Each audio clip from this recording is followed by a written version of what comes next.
Assalamualaikum warahmatullahi wabarakatuh. Jadi kali ini mau membahas lagi soal flat earth, karena ya rupanya masih banyak yang nggak percaya bahwa banyak kebohongan yang ada di flat earth 101 ini ya. Jadi video ini menurut penulis lebih ke upaya mencuci otak, karena ya dia mengabaikan banyak fakta, dia juga bohong, dia juga salah dalam dalam menganalisa suatu fenomena gitu ya. Sini juga ada beberapa contoh dan penulis tunjukkan juga buktinya ya, karena dia pakai sumber online juga ya, penulis pakai sumber online.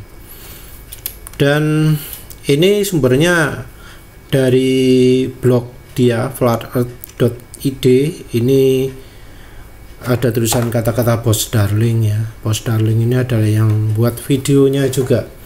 Jadi di sini kata-katanya merupakan kata-kata yang ia ucapkan dalam video episode 04 Gerhana dan Horizon. Jadi yang ada di blog ini merupakan omongan dia. Tentu bakal penulis cuplikan juga yang dari videonya. Cuma penulis nggak dapat video yang resolusi tinggi, makanya gambarnya rada ngeblur ya. Tapi ya masih bisa kepake lah. Jadi ini dia mulai dari pertama ngomong cara NASA memprediksi gerhana itu menggunakan siklus Saros. Siklus Saros metode perhitungan yang dipakai oleh kaum Babilonia kuno atau sekarang Irak. Astronom Babilonia mengamati gerhana sebagai peristiwa rutin. Terus ketemu yang namanya siklus Saros yang waktunya 18 tahun 11 hari 8 jam. Kemudian NASA membuat animasi gerhana seolah-olah prediksi itu dibuat dengan menghitung pergerakan bumi dan bulan mengelilingi matahari. Padahal sebenarnya menggunakan siklus Saros bangsa Babilonia yang tak ada hubungannya dengan bentuk bumi. Ya entah mengapa dia ngomong begini ya. Karena ya siklus Saros sendiri itu adalah siklus yang menghitung pergerakan dari bumi, matahari dan bulan. Itu ngepasnya kapan? Kita teruskan ini dulu. Dia terus kemudian membuat klaim bahwa bangsa Babilonia itu menggunakan asumsi bahwa matahari dan bulan mengelilingi bumi alias geosentrik. Nah, pernyataan ini nggak ada buktinya. Dia cuma ngomong saonoe ya, tapi tanpa ada bukti. Terus dia protes ngomong, NASA budget sekian menggaji orang macam-macam kok masih menggunakan siklus Saros. Jadi siklus Sarosnya dianggap penting gitu ya. Padahal apa? Padahal siklus Saros itu adalah perulangan pola posisi relatif bumi, matahari dan bulan. Jadi setelah 18 tahun 11 bulan sepertiga hari, itu posisi gerhana matahari dan bulan itu akan berulang hampir sama. Ini karena posisinya relatif bumi, matahari dan bulan. Jadi walau sekarang ini sudah lebih modern, yang namanya perulangan ini ya bakal tetap nggak akan berubah. Mau dari zaman Babilonia sampai zaman sekarang ya tetap, karena ini merupakan perulangan pola relatif posisi bumi, matahari dan bulan. Perhatikan ya, posisi bumi, matahari dan bulan. Ini kita nggak ngomong siapa yang mengelilingi siapa, buminya datar atau apa, tapi ini terjadi karena perulangan posisi bumi, matahari dan bulan. Dan ini kalau dari kesan ini ya kita jadi menyimpulkan bahwa gerhana bulan itu ada hubungannya dengan posisinya bumi dan matahari. Juga gerhana matahari juga relatif antara posisinya bumi dan bulan. Nah, sementara yang omongan dia untuk soal gerhana ini aneh loh ya, aneh. Nggak menyebutkan perulangan posisi. Nah, ini yang perulangan relatifnya ya. Jadi bumi itu berputar, orbitnya tidak tegak lurus dengan kemiringan perputarannya. Di bulan juga begitu. Di bumi diukur sudutnya segini, dari bulan sudutnya segini. Ini juga terlihat ada kemiringannya, lunar orbitnya. Jarak orbit bulan juga bisa dekat, bisa jauh ya. Ada perubahan jarak juga. Jadi sini ada sudut kemiringan ini. Nah, sudut kemiringan ini apakah penting kalau di teori bumi datar? Nanti kita lihat penjelasan bahwa enggak seperti itu. Nah, ini disebutkan bahwa semua itu disebabkan oleh asumsi dasar bahwa jarak bumi ke bulan adalah ini ya. Anda pasti berpikir bahwa itu diukur atau dihitung oleh sains modern. Padahal jarak bulan dan bumi dihitung oleh ilmuwan Yunani kuno Aristarchus Samos 2300 tahun yang lalu. Penghitungannya menggunakan rumus trigonometri pada saat gerhana bulan, dengan asumsi gerhana terjadi akibat bulan masuk bayang-bayang bumi. Jadi ini cerita lama yang sumbernya dari teori bumi mengelilingi matahari. Terus didapat angka 240 mil atau 38400 km. Apakah ini fakta? Tentu saja bukan. Nah, ini terus disebutkan trigonometri dengan asumsi bahwa gerhana terjadi karena bulan masuk bayang-bayang bumi. Sebenarnya ya, pengukuran jarak bumi ke bulan itu tidak dilakukan dengan ilmu trigonometri. Tapi ini ya penjelasannya ya, menggunakan laser. Jadi di bulan ditempatkan cermin, terus dari bumi dipancarkan laser ya, laser berdaya tinggi, terus jaraknya diukur dari waktu pemantulannya. Jadi karena menggunakan sinyal laser, akurasinya disebut sangat tinggi ya. Jadi katanya Apollo 11-17 menempatkan reflektor di permukaan bulan untuk memantulkan kembali sinyal laser yang dipancarkan dari bumi. Jadi caranya sudah seperti ini ya, pakai metode pengukuran laser. Dan ya rasanya metode pengukuran laser ini sudah cukup matang, sehingga sekarang kan pemetaan bumi dan macam-macam menggunakan laser kan ya, menggunakan laser imagery. Bahkan dari mobil otomatis pun, berkendara otomatis itu sudah ada yang pakai laser juga, pakai LIDAR, LIDAR.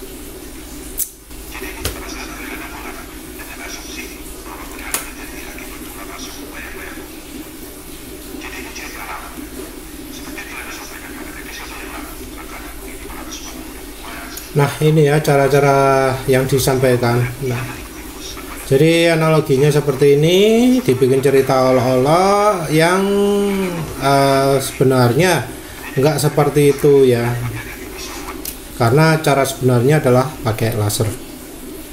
Ya wes, berikutnya ini mempertanyakan mengapa NASA masih mempergunakan kalender Saros ya. Tadi udah ketemu jawabannya ya. Jawabannya adalah karena yang dicari adalah pertemuan kembali bumi, bulan, matahari ya. Dan itu tentu ada angka pastinya. Mungkin ada bedanya ya antara Saros yang lama dengan Saros ala NASA. Nah, di sini dijelaskan bahwa NASA menggunakan perhitungan yang lebih presisi, yang lebih akurat daripada hanya menggunakan siklus Saros. Jadi ya karena memang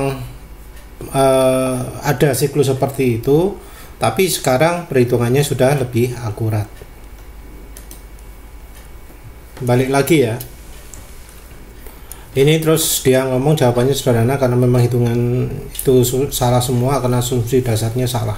Tapi kita lihat bahwa yang disebutkan di video ini malah lebih ngawur lagi.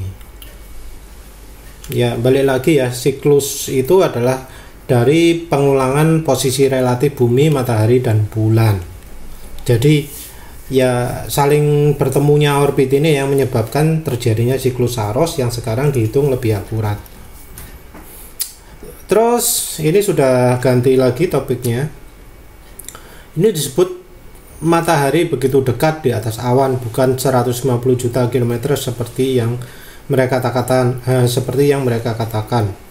Matahari tidak begitu besar. Bisa Anda lihat dari pantulannya di awan itu. Pantulan warna putih di atas awan itu hanya bisa terjadi jika mataharinya tidak sebesar dan tidak sejauh yang mereka katakan. Nah, ini ya di videonya yang ditunjukkan. Jadi ada matahari terus terlihat ada pantulan di awan. Jadi pantulan di awan katanya cuma bisa terjadi hanya kalau mataharinya dekat. Terus di permukaan bumi kita bisa melihat cahaya matahari yang melebar dari balik awan. Hal ini tak mungkin terjadi bila mataharinya jauh atau buminya lengkung. Padahal jika buminya lengkung, atmosfernya cembung, cahaya bukan melebar seperti itu tapi justru mengerucut. Ini yang dibuat sebagai alasan matahari itu dekat. Nah, di sini ada penjelasannya. Ini adalah penjelasan dari efek scattering ya. Efek ketika cahaya itu jadi menyebar, yaitu ketika di dalam air ini ada partikel-partikelnya. Jadi partikel ini akan jadi sumber cahaya juga karena memantulkan sinar laser. Lebih jelas lagi di sini ketika dia memasukkan sesuatu yang membuat cairannya itu seperti berawan. Dan di sini terlihat bahwa cahaya di sekitar sini jadi seperti sumber cahayanya, bahkan lebih terang daripada sumber lasernya. Jadi ini jadi seperti muncul sumber cahaya baru. Nah, ini bisa menjelaskan hal ini ya. Hal ini terjadi karena di bagian atas lubang awan ini ada awan lain yang membuat cahaya dari sinar matahari itu menyebar. Jadi karena menyebar, bentuk cahayanya jadi seperti ini. Karena awannya jadi sumber cahaya yang baru. Dan tentunya ini cahayanya tidak akan seterang cahaya matahari langsung ya. Tapi sayangnya karena ini kamera, tentu cahayanya diadaptasi.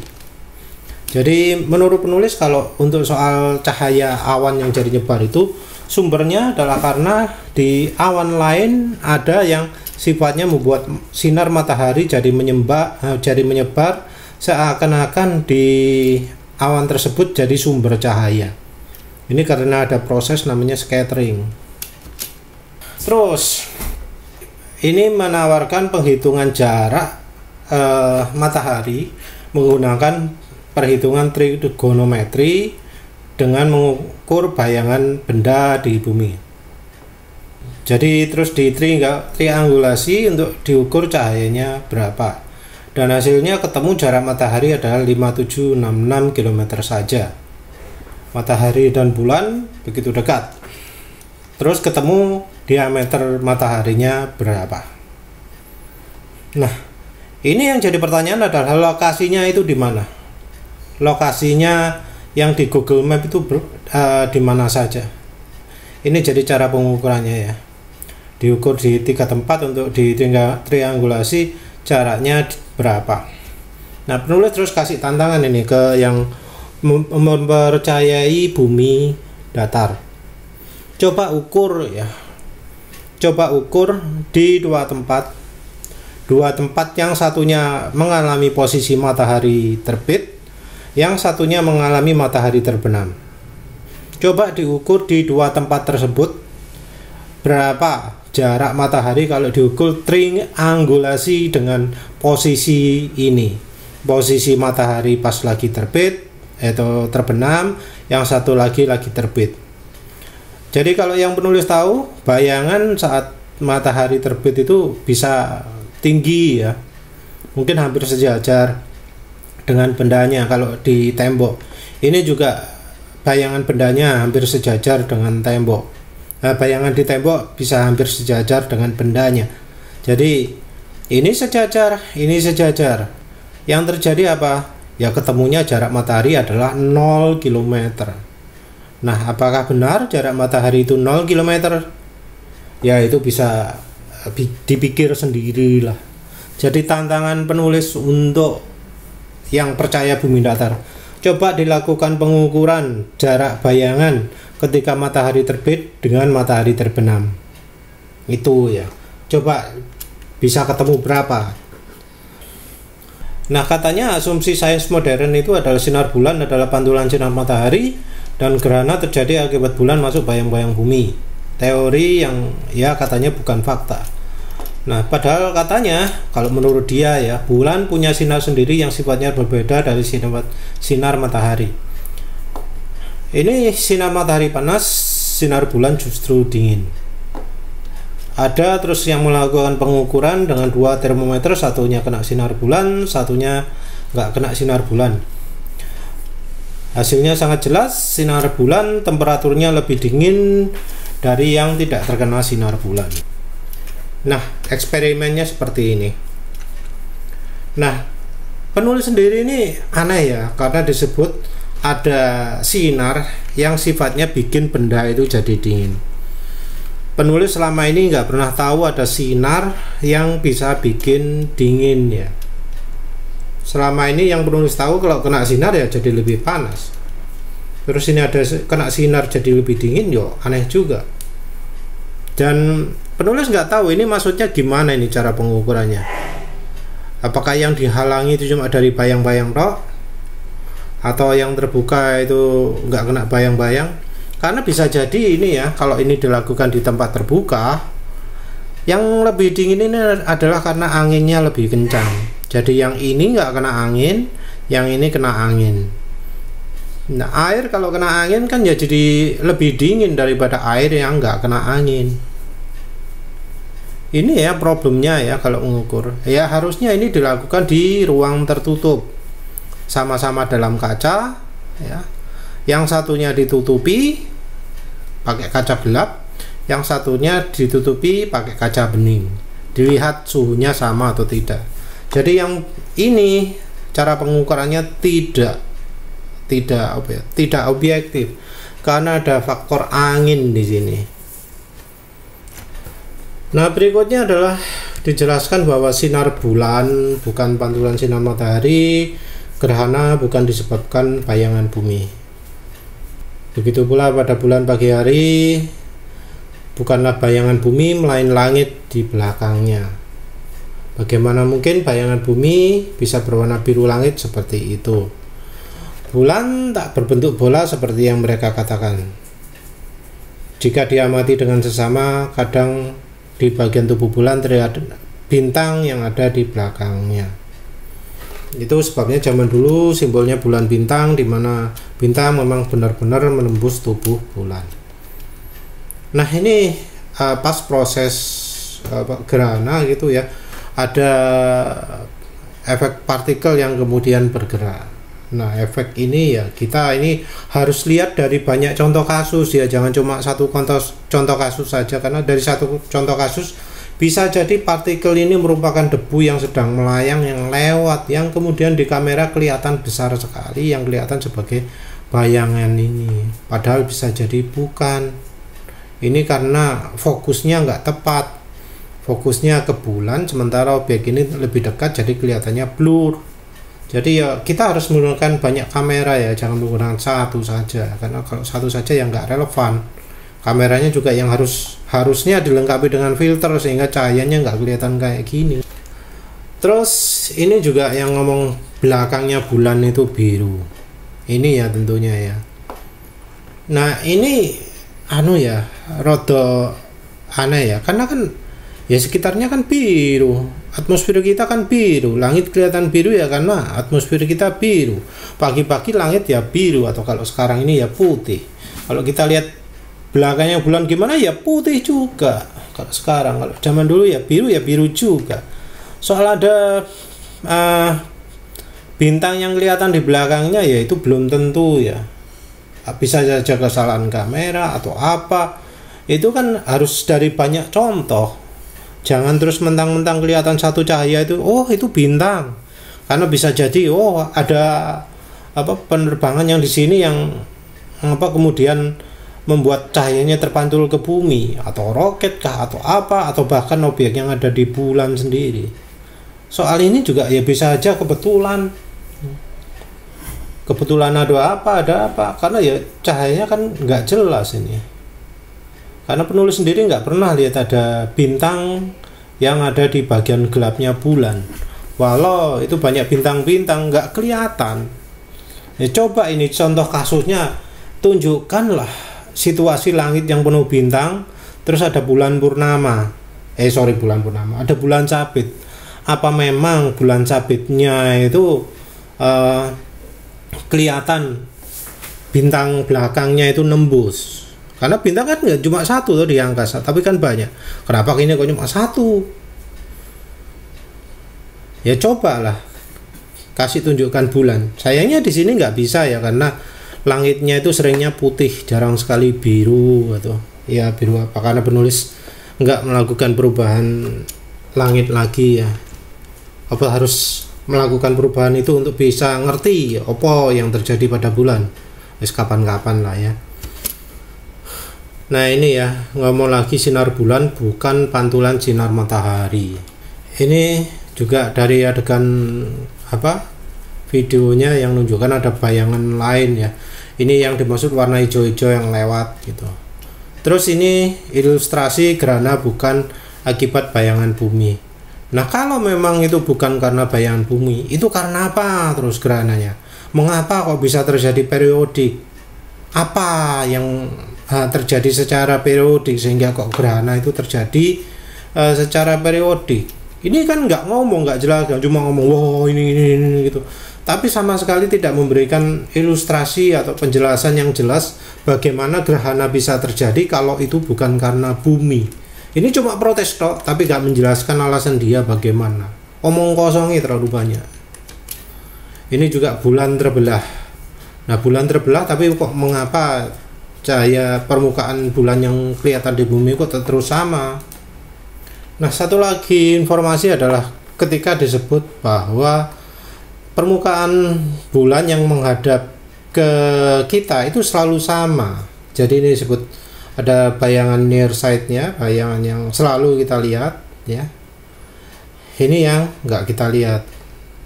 Mana sih? Ini juga ilustrasi bulan sabit, bulan purnama, terlihat bahwa permukaan yang menghadap ke bumi itu selalu sama ya, selalu permukaan yang ini. Nah, ini ya. Permukaan yang kelihatan oleh kita itu selalu sama di sini. Sementara ini yang jauh modelnya seperti ini. Nah, kalau soal bumi terbelah ini kan cerita beda lagi ya. Tapi yang jelas ya permukaan yang selalu tampak oleh kita yang ini kan, bukan yang ini. Ya, terus kita menginjak ke yang berikutnya. Ini dijelaskan juga bahwa sejak kecil diajarkan bahwa fenomena kapal di horizon menghilang itu karena bumi lengkung. Jadi yang jauh itu kelihatan atasnya karena lengkungan bumi. Nah ini terus di zoom, ada fishing boat macam-macam. Ini sudah pernah penulis buat videonya ya. Dan ya itu ternyata pilih-pilih karena objek yang jauh itu bukan kelihatan separuh ya, tapi kelihatan sepenuhnya, yang ketika di zoom jadi penuh juga.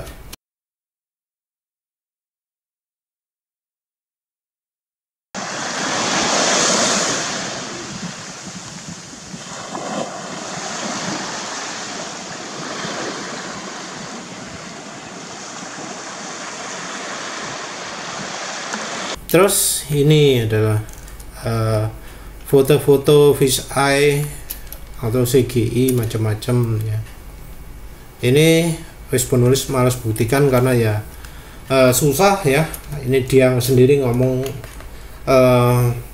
fotonya itu CGI macam-macam. Ini terus kita ngomong soal lengkungan bumi, katanya teorinya seperti ini. Terus pernah ada eksperimen di Bedford, Inggris. Kalau lengkung maka harusnya ketemu angka ini. Ini dilakukan di air kanal ya, di atas sungai ya berarti ya. Ternyata hasilnya negatif, jadi dianggap bumi itu datar. Jadi asumsi percobaannya secara exaggeration, secara dilebih-lebihkan adalah seperti ini. Tapi ini efeknya dijelaskan terjadi karena refraction ya. Jadi ini Bedford level eksperimen ini adalah uji Bedford yang dimaksud di sini. Jadi uji ini dijelaskan bahwa itu bisa terjadi karena ada efek refraksi. Jadi menyebabkan objek yang di bawahnya horizon jadi lebih kelihatan. Ya. Jadi efek refraksi membuat objek di bawahnya horizon jadi lebih kelihatan. Nah, ini adalah penjelasannya ini. Sinar laser ini bisa melengkung di kandungan gula ya. Jadi ini adalah air tanpa gula, yang bawah ini adalah air gula. Karena nilai refraksinya beda, membuat sinar laser ini jadi bisa melengkung.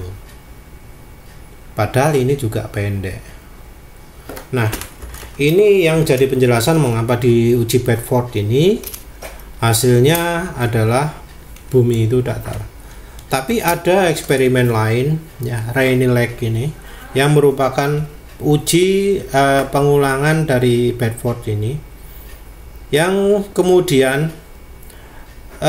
memberikan kesimpulan bahwa bumi itu bentuknya bola.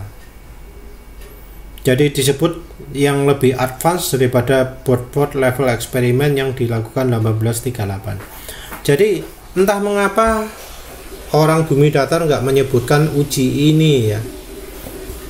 Jadi uji ini merupakan versi modern dari Bedford level eksperimen. Jadi entah mengapa yang dari kaum bumi datar ini cuma nyebut uji ini, nggak menyebutkan uji efek refraksi, nggak menyebutkan laser yang bisa bikin laser yang jadi melengkung karena ada perbedaan kandungan kandungan gula di air. Nggak menyebutkan adanya uji yang baru ya 2019 yang merupakan pengulangan uji Bedford yang lebih modern. Jadi uji ini sudah dilakukan yang menunjukkan bahwa hasilnya adalah bumi itu bulat. Silahkan lihat sendiri ini kalau pengen lihat linknya, walter.bislins.ch. silahkanlah lihat sendiri, buka sendiri. Ini yang jelas membuktikan bahwa bumi itu bulat, beda dari hasil uji Bedford yang entah mengapa kaum bumi datar nggak berani ngasih link ini ya. Ini juga soal laser ya, harusnya sinar laser melenceng. Ini juga soal objek benda jauh. Jadi objek benda jauh itu kalau efek refraksi ya, benda jauh bisa kelihatan. Jadi objek yang di bawahnya jadi bisa kelihatan ya. Refraksi menyebabkan objek yang berada di bawah horizon jadi lebih kelihatan, jadi lebih terlihat. Jadi justru efek refraksi itu membuat objek yang sudah ada di lengkungan jadi bisa kelihatan. Ini soal matahari yang lebih besar, lebih kecil. Ini matahari lebih besar, ini sudah penulis jelaskan di sebelumnya di video ya, nanti penulis kasih kutipan videonya juga. Jadi dia pakai ini kok kelihatan membesar dan mengecil gitu, padahal sebenarnya terjadi karena ada perbedaan ketinggian matahari yang menyebabkan perubahan filtrasi matahari yang membuat matahari itu cahayanya lebih kuat. Karena lebih kuat cahayanya, jadi seakan-akan lebih besar di kamera. Anda akan melihat matahari mengecil ketika terbenam dan matahari membesar ketika terbit. Banyak opini-opini simpang siur yang mengatakan bahwa matahari tidak berubah besarnya ketika di atas ubun-ubun sampai terbenam. Sebenarnya bukan mataharinya yang makin kecil, tapi itu karena kameranya yang nggak bisa mengadaptasi cahaya. Jadi apa yang terjadi kalau cahaya terhalang? Nah, seakan-akan sinarnya itu lebih kecil, jadi terlihat ini cahayanya lebih besar daripada kalau cahayanya terhalang. Ini juga ngomong efek cahaya kota ya, yang sebenarnya terjadi karena efek scattering tadi, karena ada partikel-partikel di atmosfer. Nah, soal matahari makin mengecil ini ya sudah banyak yang membuktikan dari mereka-mereka yang melakukan zoom matahari dilihat ketika sedang terbenam. Terlihat bahwa matahari itu tidak makin kecil, matahari itu tidak tetap bulat bentuknya, tapi jadi begini. Padahal ya yang tadi itu ada informasi objek di horizon itu bakal terlihat lebih besar, tapi ini tetap saja terjadi matahari jadi cuma bentuk seperberapa ini, seperempatnya lah. Jadi ini bukti bahwa ukuran matahari itu sebenarnya tidak berubah, dan terbenam itu terjadi matahari sepotong-sepotong yang membuktikan bahwa bumi itu bulat. Terus ini soal warna pelangi ya. Warna pelangi mengapa kok bentuknya lengkung? Ini ada yang macam-macam. Katanya kalau lengkung di dalam bumi itu harus bentuk kubah buminya harus bulat juga ya. Warna pelangi macam-macam. Padahal ini ya kalau kita lihat dari sini. Nah, di video ini ditunjukkan bahwa namanya pelangi itu sangat bergantung sekali pada sudut kamera. Jadi posisi bundaran ini sangat bergantung pada posisi kamera. Ketika kamera bergeser, pelangi juga terlihat bergeser. Ya, kelihatan kan? Kamera direndahkan, pelanginya turun. Kamera dinaikkan,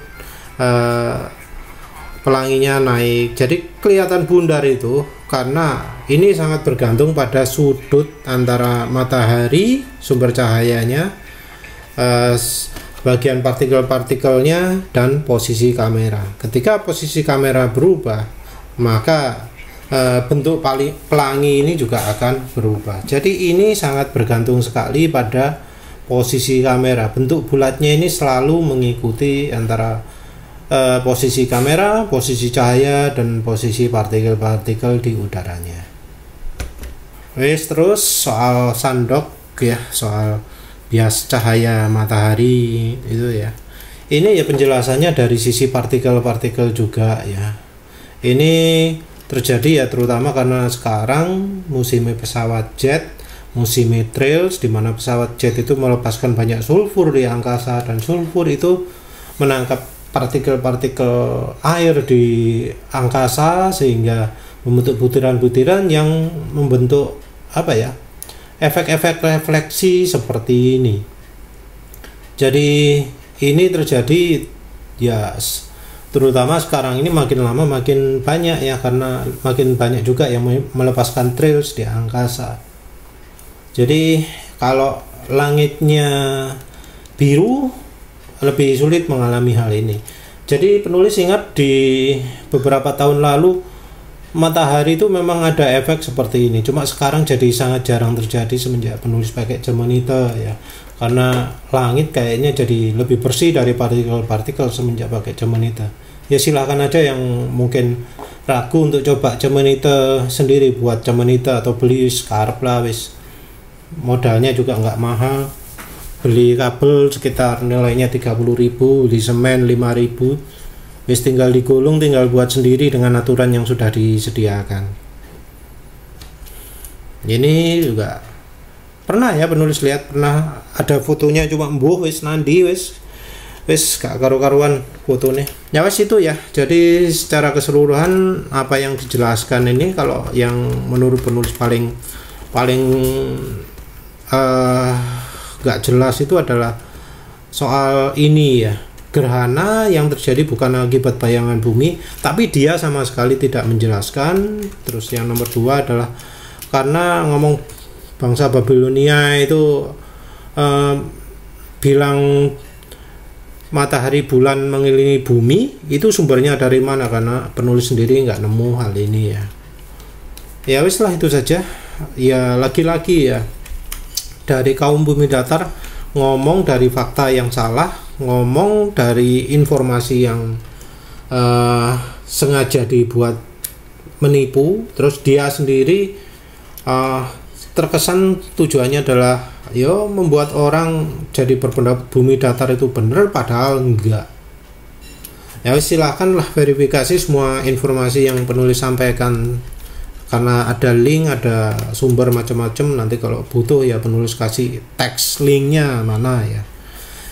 Ya ini dia ngomong bahwa orang yang berpikir bumi bulat itu adalah bukan orang yang berpikir, tapi ya kalau ayat yang ingin penulis pergunakan itu adalah semua informasi yang disampaikan oleh orang fasik, kita itu wajib untuk memverifikasi. Dan setelah diverifikasi, informasi yang disampaikan di video ini terbukti salah. Ya wis, itu saja. Terima kasih sudah menonton. Assalamualaikum warahmatullahi wabarakatuh.